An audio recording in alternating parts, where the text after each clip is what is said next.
आणि त्यानंतरच आपल्याला पुढचा भाग कटिंग करायचा आहे. डाव्या बाजूचा काही प्रॉब्लेम होणार नाही कारण तो प्लेनच आहे.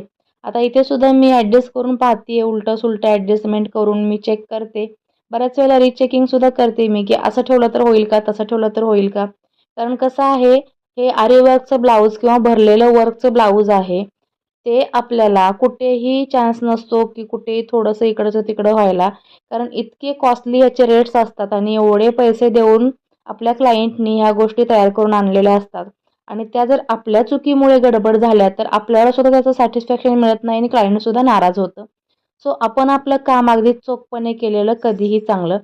सो 100% आपण आपल्या क्लायंटला खुश करायचा प्रयत्न करायचा आहे आपलं काम देऊन. कारण त्या आपल्या कामामध्ये सुपिरियरपणा जो आहे तो आपल्याला न सांगता त्यांना दिसून आला पाहिजे. समोरच्याला जेव्हा आपलं काम आवडतं तेव्हा त्यासुद्धा खुश होतात आणि पुन्हा आपले ते रेग्युलर क्लायंट आहेत ते होऊन जातात.